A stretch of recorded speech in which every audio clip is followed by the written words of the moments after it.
Hello students, welcome to commerce Kannada classes. Second P U C economics first ಚಾಪ್ಟರಲ್ಲಿ ಬರ್ತಕ್ಕಂಥ important ಕ್ವಶನ್ಗಳು 4 ಮಾರ್ಕ್ಸ್ದು ಅದ್ರದ್ದು explain ಮಾಡತ್ತೀನಿ ನೋಡಿರಿ. ಡೀಟೇಲಾಗಿ ಹೇಳಕ್ಕೆ ಹೋಗಲ್ಲ, ಸಿಂಪಲ್ಲಾಗಿ ಹೇಳ್ತಾ ಹೋಗ್ತೀನಿ ನೋಡಿರಿ. ಫಸ್ಟ್ ಕ್ವಶನ್, ಒಂದು ಆರ್ಥಿಕತೆಯ ಕೇಂದ್ರೀಯ ಸಮಸ್ಯೆಗಳನ್ನು ಸಂಕ್ಷಿಪ್ತವಾಗಿ ವಿವರಿಸಿ. ಆನ್ಸರ್: ಸರಕು ಮತ್ತು ಸೇವೆಗಳ ಉತ್ಪಾದನೆ, ವಿನಿಮಯ ಮತ್ತು ಅನುಭೋಗವು ನಮ್ಮ ಬದುಕಿನ ಮೂಲಭೂತ ಆರ್ಥಿಕ ಚಟುವಟಿಕೆಗಳಾಗಿವೆ. ಈ ಮೂಲ ಆರ್ಥಿಕ ಚಟುವಟಿಕೆಗಳ ಮಾರ್ಗದಲ್ಲಿ ಪ್ರತಿಯೊಂದು ಸಮಾಜವು ಸಂಪನ್ಮೂಲಗಳ ಕೊರತೆಯನ್ನು ಎದುರಿಸಬೇಕಾಗುತ್ತದೆ. ಸಂಪನ್ಮೂಲಗಳ ಈ ಕೊರತೆಯು ಆಯ್ಕೆಯ ಸಮಸ್ಯೆಯನ್ನು ಹುಟ್ಟುಹಾಕುತ್ತದೆ. ಒಂದು ಆರ್ಥಿಕತೆಯ ಕೊರತೆಯ ಸಂಪನ್ಮೂಲಗಳು ಪರ್ಯಾಯ ಉಪಯೋಗಗಳನ್ನು ಹೊಂದಿದೆ. ಸೊ ಇದಿಷ್ಟು ನೀವು ಇಂಟ್ರಡಕ್ಷನ್ ಪಾರ್ಟಲ್ಲಿ ಬರಿಬೇಕಾಗುತ್ತೆ. ಅಂತಂದ್ರೆ ಪೀಠಿಕೆಯಲ್ಲಿ ಇದನ್ನು ನೀವು ಬರೀರಿ. ಇದು ಓದಿದವರಿಗಲ್ಲ, ಓದಿದವರಿಗೆ ನೀವು ಯಾವ ರೀತಿ ಬರಿಬೇಕಂತೇಳಿ ನಿಮಗೆ ಐಡಿಯಾ ಇರುತ್ತೆ. ಸೊ ಯಾರು ಓದಿರಲ್ಲ ನೋಡ್ರಿ, ಅವರಿಗೆ ಯೂಸ್ ಆಗಲಿ ಅಂತ ಈ ವಿಡಿಯೋ ಮಾಡ್ತಿರೋದು. ನೆಕ್ಸ್ಟ್ ವಿವರಣೆಯಲ್ಲಿ ನೀವೇನು ಬರಿಬೇಕಂತಂದ್ರೆ, ಈ ಸಂದರ್ಭದಲ್ಲಿ ಪ್ರತಿಯೊಂದು ಆರ್ಥಿಕ ವ್ಯವಸ್ಥೆಯು ಈ ಕೆಳಗಿನ ಮೂಲಭೂತ ಸಮಸ್ಯೆಗಳನ್ನು ಎದುರಿಸುತ್ತದೆ. ಅಂತಂದರೆ ಏನೇನು ಸಮಸ್ಯೆಗಳಂತೇಳಿ ಕೆಳಗಡೆ ಒಂದು 3 ಸಮಸ್ಯೆಗಳು ಬರ್ತಾವಲ್ಲ, ಅವುಗಳದ್ದು ಎಕ್ಸ್ಪ್ಲನೇಷನ್ ಇರುತ್ತೆ. ಇದನ್ನು ವಿವರಣೆಯಲ್ಲಿ ಬರೀರಿ. ಫಸ್ಟ್ ಸಮಸ್ಯೆ, ಏನನ್ನು ಉತ್ಪಾದಿಸಬೇಕು ಮತ್ತು ಎಷ್ಟು ಪ್ರಮಾಣದಲ್ಲಿ ಉತ್ಪಾದಿಸಬೇಕು. ಅಂದರೆ ಏನನ್ನು ಉತ್ಪಾದಿಸಬೇಕು ಎನ್ನುವುದು ಎಲ್ಲ ಆರ್ಥಿಕ ವ್ಯವಸ್ಥೆಗಳು ಎದುರಿಸಬಹುದಾದಂತಹ ಒಂದು ಮೂಲಭೂತ ಸಮಸ್ಯೆಯಾಗಿದೆ. ಏನನ್ನು ಉತ್ಪಾದಿಸಬೇಕು, ಎಷ್ಟು ಪ್ರಮಾಣದಲ್ಲಿ ಉತ್ಪಾದಿಸಬೇಕು ಎಂಬ ಸಮಸ್ಯೆಯು ಉತ್ಪಾದನೆಯ ಆಯ್ಕೆ ಮತ್ತು ಉತ್ಪಾದನೆಯ ಪ್ರಮಾಣಕ್ಕೆ ಸಂಬಂಧಿಸಿದಂತಹ ಒಂದು ಸಮಸ್ಯೆಯಾಗಿರುತ್ತೆ. ಇದು ಏನನ್ನು ಉತ್ಪಾದಿಸಬೇಕು ಮತ್ತು ಎಷ್ಟು ಪ್ರಮಾಣದಲ್ಲಿ ಉತ್ಪಾದಿಸಬೇಕಂತೇಳಿ ಒಂಥರ ಕನ್ಫ್ಯೂಷನ್ನೊಳಗೆ ಇರ್ತಾರೆ. ಸೊ ಅದ್ರದ್ದು ಡೀಟೇಲ್ ಎಕ್ಸ್ಪ್ಲನೇಷನ್ ಇದಾಗಿರುತ್ತೆ. ಅಂತಂದರೆ ಪ್ರತಿಯೊಂದು ಸಮಾಜವು ತಾನು ಉತ್ಪಾದಿಸಬಹುದಾದಂತಹ ಸರಕು ಸೇವೆಗಳನ್ನು ಎಷ್ಟು ಪ್ರಮಾಣದಲ್ಲಿ ಉತ್ಪಾದಿಸೋಕ್ಕೆ ಸಾಧ್ಯ ಎನ್ನುವುದನ್ನು ಅದು ಮೊದಲೇ ನಿರ್ಧಾರ ಮಾಡಬೇಕಾಗುತ್ತೆ. ಸೊ ಇಂತಹ ಸಂದರ್ಭದಲ್ಲಿ ಅವರಿಗೆ ಸಿಗುವಂತಹ ಒಂದು ಸಂಪನ್ಮೂಲಗಳು, ಅಂತಂದರೆ ಲಭ್ಯವಿರುವಂತಹ ಸಂಪನ್ಮೂಲಗಳಿಂದ ಯಾವ ರೀತಿಯಾಗಿ ಉತ್ಪಾದನೆ ಮಾಡಬೇಕಂತೇಳಿ ಅವರು ನಿರ್ಧಾರ ಮಾಡಬೇಕಾಗುತ್ತೆ. ಅಂತಂದರೆ ಹೆಚ್ಚು ಆಹಾರ, ಬಟ್ಟೆ, ವಸತಿಗಳನ್ನು ಉತ್ಪಾದಿಸಬೇಕೇ ಅಥವಾ ಐಷಾರಾಮಿ ವಸ್ತುಗಳನ್ನು ಉತ್ಪಾದಿಸಬೇಕೇ, ಯಾವ ವಸ್ತುಗಳನ್ನು ಉತ್ಪಾದಿಸಬೇಕಂತೇಳಿ ಅವರು ನಿರ್ಧಾರ ಮಾಡಬೇಕಾಗುತ್ತೆ. ಇದೊಂದು ಸಮಸ್ಯೆ ಆಗಿರುತ್ತೆ ಅವರಿಗೆ. ನೆಕ್ಸ್ಟು, ಹೆಚ್ಚು ಕೃಷಿ ಸರಕುಗಳನ್ನು ಉತ್ಪಾದಿಸಬೇಕೇ ಅಥವಾ ಕೈಗಾರಿಕಾ ಸರಕುಗಳನ್ನು ಉತ್ಪಾದಿಸಬೇಕೇ. ಅಂತಂದ್ರೆ ಕೃಷಿಗೆ ಸಂಬಂಧಪಟ್ಟಂಥ ಸರಕುಗಳನ್ನು ಜಾಸ್ತಿ ಉತ್ಪಾದನೆ ಮಾಡಬೇಕು ಅಥವಾ ಕೈಗಾರಿಕೆಗೆ ಸಂಬಂಧಪಟ್ಟಂಥ ಸರಕುಗಳನ್ನು ಹೆಚ್ಚಿನ ಪ್ರಮಾಣದಲ್ಲಿ ಉತ್ಪಾದಿಸಬೇಕು ಅನ್ನೋದನ್ನು ಅವರು ನಿರ್ಧಾರ ಮಾಡಬೇಕಾಗುತ್ತಾ ಉತ್ಪಾದನೆ ಮಾಡುವವರು. ನೆಕ್ಸ್ಟ್ ಮೂರನೇದ್ದು, ಶಿಕ್ಷಣಕ್ಕೆ ಸಂಬಂಧಪಟ್ಟಂತಹ ಸಂಪನ್ಮೂಲಗಳನ್ನು ಹೆಚ್ಚು ಉಪಯೋಗಿಸ್ಬೇಕು ಅಥವಾ ಆರೋಗ್ಯದ ಮೇಲೆ ಹೆಚ್ಚು ಸಂಪನ್ಮೂಲಗಳು, ಅಂತಂದರೆ ಎಜುಕೇಷನ್ನು ಮತ್ತು ಹೆಲ್ತ್, ಆಮೇಲೆ ಮಿಲಿಟ್ರಿ ಸೇವೆಗಳು, ಈ 3 ಒಂದು ಅಂಶಗಳನ್ನು ಇಟ್ಕೊಂಡು ಯಾವ ರೀತಿ ಸಂಪನ್ಮೂಲಗಳನ್ನು ಬಳಸಬೇಕು, ಇವುಗಳನ್ನು ಉಪಯೋಗಿಸಿಕೊಂಡು ಅನ್ನೋದು ಒಂದು ಸಮಸ್ಯೆಯಾಗಿರುತ್ತೆ. ಸೊ ಇದನ್ನು ಕೂಡ ಅವ್ರು ನಿರ್ಧಾರ ಮಾಡಬೇಕಾಗುತ್ತೆ ಉತ್ಪಾದಕರು ಅಥವಾ ಒಂದು ದೇಶ. ನೆಕ್ಸ್ಟು, ಮೂಲ ಶಿಕ್ಷಣಕ್ಕೆ ಆದ್ಯತೆ ನೀಡಬೇಕು ಅಥವಾ ಉನ್ನತ ಶಿಕ್ಷಣಕ್ಕೆ ಹೆಚ್ಚು ಆದ್ಯತೆ ನೀಡಬೇಕು, ಇದು ಕೂಡ ಒಂದು ಸಮಸ್ಯೆಯಾಗಿರುತ್ತೆ. ನೆಕ್ಸ್ಟು, ಅನುಭೋಗಿ ಸರಕುಗಳನ್ನು ಹೆಚ್ಚು ಉತ್ಪಾದಿಸಬೇಕು ಅಥವಾ ಬಂಡವಾಳ ಸರಕುಗಳನ್ನು ಹೆಚ್ಚು ಉತ್ಪಾದಿಸಬೇಕು ಎನ್ನುವಂತಹ ಸಮಸ್ಯೆಗಳು ಉದ್ಭವ ಆಗ್ತವೆ. ಸೊ ಇವು ಎಲ್ಲ ಈ 5 ಸಮಸ್ಯೆಗಳು ಮೇನ್ ಆಗಿರ್ತಕ್ಕಂಥ ಒಂದು ಸಮಸ್ಯೆಗಳಾಗಿರ್ತವೆ. ಅಂತಂದ್ರೆ ಏನು ಉತ್ಪಾದಿಸಬೇಕು ಮತ್ತು ಎಷ್ಟು ಪ್ರಮಾಣದಲ್ಲಿ ಉತ್ಪಾದಿಸಬೇಕು ಅನ್ನೋದನ್ನು ನಾವು ನೋಡುವಾಗ ಈ 5 ಮುಖ್ಯವಾದಂತಹ ಒಂದು ಸಮಸ್ಯೆಗಳು ಉದ್ಭವವಾಗ್ತವೆ. ಇಂಥ ಸಮಸ್ಯೆಗಳು ಎದುರಾದಾಗ ಇಂತಹ ಒಂದು ಸಂದರ್ಭದಲ್ಲಿ ಯಾವ ವಸ್ತುವನ್ನು ಎಷ್ಟು ಪ್ರಮಾಣದಲ್ಲಿ ಉತ್ಪಾದಿಸಬೇಕು ಎನ್ನುವಂತಹ ಒಂದು ನಿರ್ಧಾರವನ್ನು ಕೈಗೊಳ್ಳುವಾಗ ಒಂದು ದೇಶದಲ್ಲಿ ದೊರೆಯಬಹುದಾದಂತಹ ಸಂಪನ್ಮೂಲಗಳನ್ನು ಮತ್ತು ಜನರ ಅವಶ್ಯಕತೆಗಳನ್ನು ಗಮನದಲ್ಲಿಟ್ಕೊಂಡು ಅವರು, ಅಂತಂದರೆ ಒಂದು ದೇಶ ಅಥವಾ ಉತ್ಪಾದಕರು ಒಂದು ಒಳ್ಳೆಯ ನಿರ್ಧಾರವನ್ನು ಕೈಗೊಳ್ಳಬೇಕಾಗುತ್ತೆ. ಸೊ ಸೆಕೆಂಡ್ ಸಮಸ್ಯೆ ಏನು, ಎರಡನೇ ಸಮಸ್ಯೆ ಏನು ಅಂತಂದ್ರೆ, ಈ ಸರಕುಗಳನ್ನು ಹೇಗೆ ಉತ್ಪಾದಿಸಲಾಗುತ್ತದೆ ಅಂತಂದರೆ ಸರಕುಗಳನ್ನು ಹೇಗೆ ಉತ್ಪಾದಿಸಬೇಕು ಎಂಬುದು ಉತ್ಪಾದನಾ ತಂತ್ರದ ಆಯ್ಕೆಗೆ ಸಂಬಂಧಿಸಿದಂತಹ ಒಂದು ಸಮಸ್ಯೆಯಾಗಿದೆ. ಅಂತಂದರೆ ಈಗ ಏನು ಸರಕುಗಳು ಬೇಕಲ್ಲ ಒಂದು ದೇಶಕ್ಕೆ ಅನ್ನೋ ಆ ಒಂದು ಸರಕುಗಳ ನಿರ್ಧಾರವನ್ನು ಮಾಡಿದಾಗ ಅವುಗಳನ್ನು ಯಾವ ರೀತಿಯಾಗಿ ಉತ್ಪಾದಿಸಬೇಕು ಅನ್ನೋದು ಒಂದು ಸಮಸ್ಯೆಯಾಗಿರುತ್ತೆ. ಸಾಮಾನ್ಯವಾಗಿ ಯಾವುದೊಂದು ವಸ್ತುವನ್ನು ತೆಗೆದುಕೊಂಡರೂ ಅದನ್ನು ವಿವಿಧ ಉತ್ಪಾದನಾ ತಂತ್ರಗಳನ್ನು ಬಳಸಿ ಉತ್ಪಾದನೆ ಮಾಡುವಂತಹ ಸಾಧ್ಯತೆ ಇರುತ್ತೆ. ಆ ತಂತ್ರಗಳು ಯಾವುವು ಅಂತಂದ್ರೆ, ಒಂದು ಶ್ರಮ ಸಾಂದ್ರ ತಂತ್ರಜ್ಞಾನ, ಎರಡನೇದು ಬಂಡವಾಳ ಸಾಂದ್ರ ತಂತ್ರಜ್ಞಾನ. ಶ್ರಮ ಸಾಂದ್ರ ತಂತ್ರಜ್ಞಾನದಲ್ಲಿ ಅಧಿಕ ಪ್ರಮಾಣದ ಶ್ರಮ ಇರುತ್ತಾ, ಕಡಿಮೆ ಪ್ರಮಾಣದ ಬಂಡವಾಳ ಇರುತ್ತಾ. ಅದೇ ರೀತಿಯಾಗಿ ಬಂಡವಾಳ ಸಾಂದ್ರ ತಂತ್ರಜ್ಞಾನದಲ್ಲಿ ಅಧಿಕ ಪ್ರಮಾಣದ ಬಂಡವಾಳ ಮತ್ತು ಕಡಿಮೆ ಪ್ರಮಾಣದ ಶ್ರಮವನ್ನು ಬಳಸಲಾಗಿ ಸರಕುಗಳನ್ನು ಉತ್ಪಾದನೆ ಮಾಡ್ತಿರ್ತಾರೆ.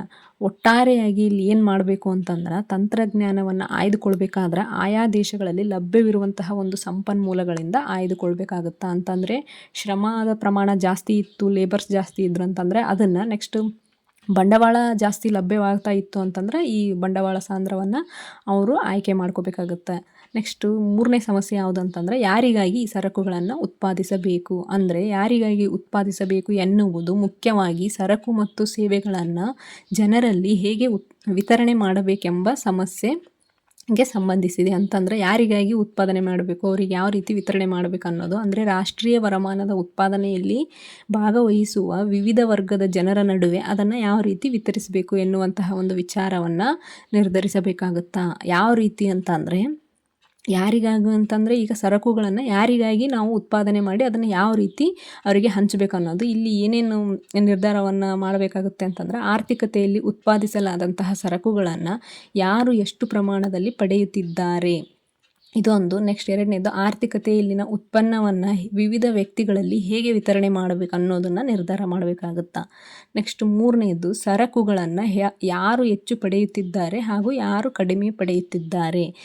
ಈಗ ಉತ್ಪಾದಿಸಿದಂಥ ಸರಕುಗಳು ಯಾರಿಗೆ ಹೆಚ್ಚಿನ ಪ್ರಮಾಣದಲ್ಲಿ ಸಿಗತ್ತವ ಮತ್ತು ಯಾರಿಗೆ ಕಡಿಮೆ ಪ್ರಮಾಣದಲ್ಲಿ ಸಿಗಕುಂತಾವ ಅಂತೇಳಿ ಅದೊಂದನ್ನು ತಿಳ್ಕೊಬೇಕಾಗುತ್ತಾ. ನೆಕ್ಸ್ಟ್ 4ನೇದು, ಆರ್ಥಿಕತೆಯಲ್ಲಿ ಕನಿಷ್ಠ ಪ್ರಮಾಣದ ಅನುಭೋಗ ಪ್ರತಿಯೊಬ್ಬರಿಗೂ ದೊರೆಯುತ್ತಿದೆಯೇ ಅಥವಾ ಇಲ್ಲವೇ ಎನ್ನುವಂತಹ ಒಂದು ವಿಚಾರವನ್ನು ಗಮನದಲ್ಲಿಟ್ಟುಕೊಂಡು ಪ್ರತಿಯೊಂದು ಆರ್ಥಿಕತೆ ಯಾವ ರೀತಿಯಾಗಿ ನಿರ್ಧಾರ ಮಾಡಬೇಕು ಅಂತಂದ್ರೆ, ಈಗ ಕೊರತೆಯಲ್ಲಿರತಕ್ಕಂಥ ಸಂಪನ್ಮೂಲಗಳನ್ನು ವಿಭಿನ್ನವಾದ ಅಂದರೆ ವಿವಿಧ ರೀತಿಯ ಸರಕು ಸೇವೆಗಳ ಉತ್ಪಾದನೆಯಲ್ಲಿ ಯಾವ ರೀತಿಯಾಗಿ ಹಂಚಿಕೆ ಮಾಡಬೇಕು, ಹೇಗೆ ಹಂಚಿಕೆ ಮಾಡಬೇಕು ಎನ್ನುವಂತಹ ಒಂದು ನಿರ್ಧಾರವನ್ನು ಕೈಗೊಳ್ಳೋದಾಗಿರುತ್ತೆ. ಸೊ ಇದಿಷ್ಟು ಫಸ್ಟ್ ಕ್ವಶನ್ ಅಂತಂದರೆ, ಒಂದು ಆರ್ಥಿಕತೆಯ ಕೇಂದ್ರೀಯ ಸಮಸ್ಯೆಗಳನ್ನು ವಿವರಿಸಿ ಅಂತಂದರೆ ನೀವು ಇಷ್ಟು ಬರಿಬೇಕಾಗುತ್ತಾ.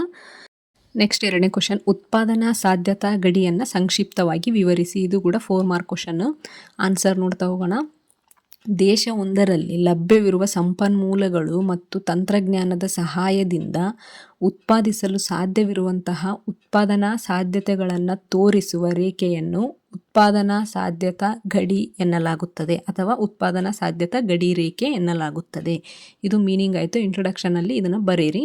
ನೆಕ್ಸ್ಟ್ ವಿವರಣೆ ಅಥವಾ ಎಕ್ಸ್ಪ್ಲನೇಷನಲ್ಲಿ ಕೆಳಗಿಂದ ಬರೀರಿ.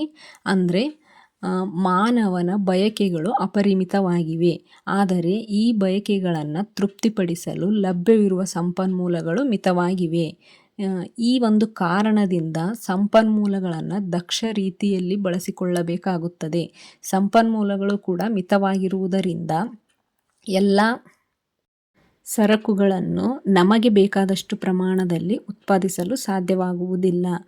ಯಾವುದೇ ಒಂದು ಸರಕನ್ನು ನಾವು ಹೆಚ್ಚಿನ ಪ್ರಮಾಣದಲ್ಲಿ ಉತ್ಪಾದಿಸಬೇಕಂತಂದರೆ ಇನ್ನೊಂದು ಸರಕಿನ ಪ್ರಮಾಣವನ್ನು ನಾವು ಕಡಿಮೆ ಮಾಡಲೇಬೇಕು. ಯಾಕಂತಂದ್ರೆ ಸಂಪನ್ಮೂಲಗಳ ಕೊರತೆಯ ಕಾರಣದಿಂದ ಇದು ಅನಿವಾರ್ಯವಾಗಿರುತ್ತೆ. ಅಂತಂದರೆ ನಾವು ಒಂದು ಸರಕನ್ನು ನಾವು ಹೆಚ್ಚಿನ ಪ್ರಮಾಣದಲ್ಲಿ ಉತ್ಪಾದಿಸಬೇಕಂತಂದ್ರೆ ಇನ್ನೊಂದು ಸರಕಿನ ಪ್ರಮಾಣವನ್ನು ಕಡಿಮೆ, ಅಂತಂದರೆ ಇನ್ನೊಂದು ಸರಕನ್ನು ಕಡಿಮೆ ಪ್ರಮಾಣದಲ್ಲಿ ನಾವು ಉತ್ಪಾದನೆ ಮಾಡಬೇಕಾಗುತ್ತೆ. ಇದು ಸಂಪನ್ಮೂಲಗಳ ಕೊರತೆಯ ಕಾರಣದಿಂದ ಅನಿವಾರ್ಯವಾಗಿರುತ್ತೆ. ನೆಕ್ಸ್ಟ್, ಲಭ್ಯವಿರುವ ಕೊರತೆಯ ಸಂಪನ್ಮೂಲಗಳನ್ನು ಹಲವು ವಿಧದಲ್ಲಿ ಹಂಚಿಕೆ ಮಾಡುವ ಸಾಧ್ಯತೆಗಳಿದ್ದು ಆ ಮೂಲಕ ಸರಕುಗಳ ವಿವಿಧ ಸಂಯೋಜನೆಗಳನ್ನು ಪಡೆಯಬಹುದಾಗಿದೆ. ಇವುಗಳನ್ನು ಉತ್ಪಾದನಾ ಸಾಧ್ಯತೆಗಳ ಗಣ ಎನ್ನುತ್ತೇವೆ. ಉತ್ಪಾದನಾ ಸಾಧ್ಯತಾ ಗಡಿಯ ವಿಶ್ಲೇಷಣೆಯನ್ನು ಸುಲಭವಾಗಿ ಈ ಒಂದು ಕೆಳಗಿನ ಕೋಷ್ಟಕದ ಮೂಲಕ ನಾವು ಅರ್ಥ ಮಾಡ್ಕೊಳ್ಬಹುದು. ಈ ಕೆಳಗಿನ ಕೋಷ್ಟಕವು 2 ಪ್ರಕಾರದ ಧಾನ್ಯ ಮತ್ತು ಹತ್ತಿ ವಸ್ತುಗಳ ಉತ್ಪಾದನಾ ಸಾಧ್ಯತೆಯನ್ನು ತೋರಿಸುತ್ತದೆ. ನೋಡ್ರಿ, ಇಲ್ಲಿ ಉತ್ಪಾದನಾ ಸಾಧ್ಯತೆಗಳು ABCD ಇವುಗಳಿಗೆ ನಾವು ಉತ್ಪಾದನಾ ಸಾಧ್ಯತೆಗಳು ಅಂತೀವಿ. ಈ ಒಂದು ರೇಖೆಯನ್ನು ನಾವು ಯಾವ ರೀತಿ ನೋಡ್ಬೋದು ಉತ್ಪಾದನಾ ಸಾಧ್ಯತಾ ಗಡಿ ರೇಖೆ ಅಂತಂದ್ರೆ, ಎಕ್ಸಾಂಪಲ್ ಧಾನ್ಯ ಮತ್ತು ಹತ್ತಿ, ಯಾವುದಾದ್ರೂ ಒಂದು ಧಾನ್ಯ ಅಥವಾ ಒಂದು ಹತ್ತಿಯನ್ನು ತಗೊಂಡು ಒಂದು 5 ಸಂಯೋಜನೆಗಳು, 5 ಸಾಧ್ಯತೆಗಳು, ಉತ್ಪಾದನಾ ಸಾಧ್ಯತೆಗಳು ABCD ಅಂತೇಳಿ ತೊಗೊಂಡಾರ. ಇಲ್ಲಿ ಧಾನ್ಯದ ಪ್ರಮಾಣ 0 ಅಂತಂದ್ರೆ 0 ಧಾನ್ಯವನ್ನು ಉತ್ಪಾದಿಸುವಾಗ ನಾವು ಹತ್ತಿಯನ್ನು 10ರಷ್ಟು ಉತ್ಪಾದನೆ ಮಾಡ್ಬೋದು.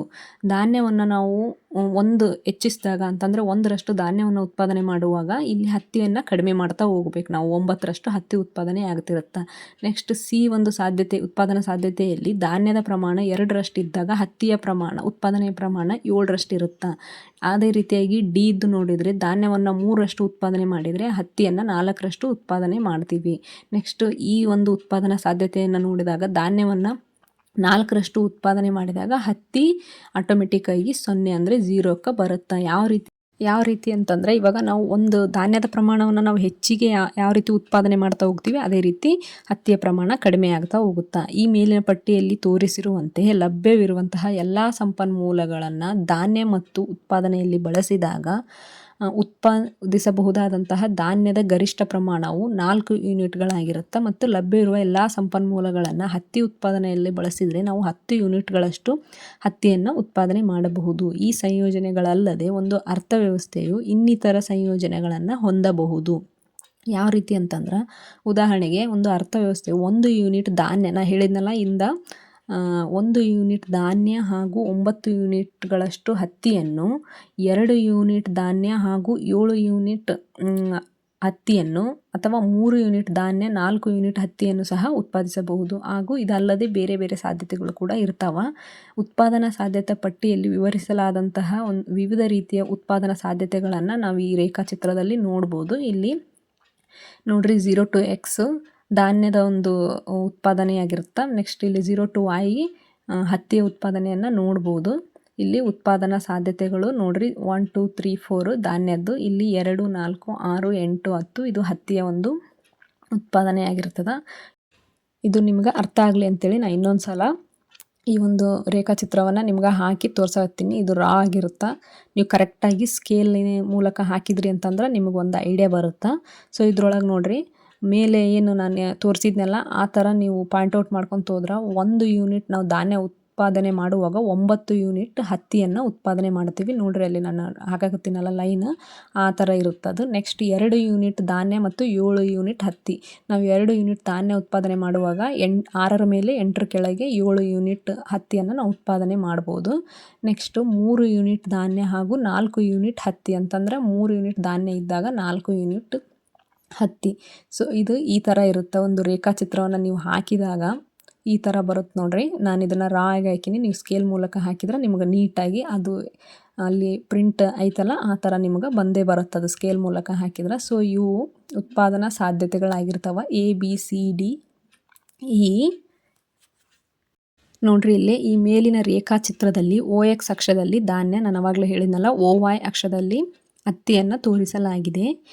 AE ಅಂತಂದರೆ ಫಸ್ಟ್ A ಪಾಯಿಂಟಿಂದ ಹಿಡಿದು E ಪಾಯಿಂಟ್ವರೆಗೂ ಅದು ಉತ್ಪಾದನಾ ಸಾಧ್ಯತಾ ಗಡಿ ರೇಖೆಯಾಗಿರುತ್ತೆ. ನೋಡ್ರಿ A ಇಂದ ಹಿಡಿದು E ತನ ಇದು ಉತ್ಪಾದನಾ ಸಾಧ್ಯತೆ ಗಡಿ ರೇಖೆಯಾಗಿದೆ. ಈ ಗಡಿಯ ಮೇಲಿರುವ ಹಾಗೂ ರೇಖೆಯ ಕೆಳಗಿರುವ ಯಾವುದೇ ಬಿಂದುವು ಲಭ್ಯವಿರುವಂತಹ ಸಂಪನ್ಮೂಲಗಳಿಂದ ಉತ್ಪಾದಿಸಬಹುದಾದ ಧಾನ್ಯ ಮತ್ತು ಹತ್ತಿಯ ಸಂಯೋಜನೆಯನ್ನು ಪ್ರತಿನಿಧಿಸುತ್ತದೆ. ಅಂತಂದರೆ AE ಐತಲ್ಲ ಅದರ ಒಂದು ರೇಖೆಯ ಕೆಳಗಿರುವಂತಹ ಒಂದು ಬಿಂದುಗಳು ಲಭ್ಯವಿರುವಂತಹ ಸಂಪನ್ಮೂಲಗಳಿಂದ ಹತ್ತಿನಾದರೂ ಉತ್ಪಾದಿಸಬಹುದು ಅಥವಾ ಧಾನ್ಯನಾದರೂ ಉತ್ಪಾದಿಸಬಹುದು ಅನ್ನುವಂತಹ ಒಂದು ಸಂಯೋಜನೆಗಳನ್ನು ತೋರಿಸ್ತಾವ. ಈ ಒಂದು ರೇಖೆಯ ಮೇಲಿರುವ ಯಾವುದೇ ಬಿಂದುವನ್ನಾದರೂ ದೇಶ ಆಯ್ದುಕೊಳ್ಳಬಹುದಾಗಿರುತ್ತೆ.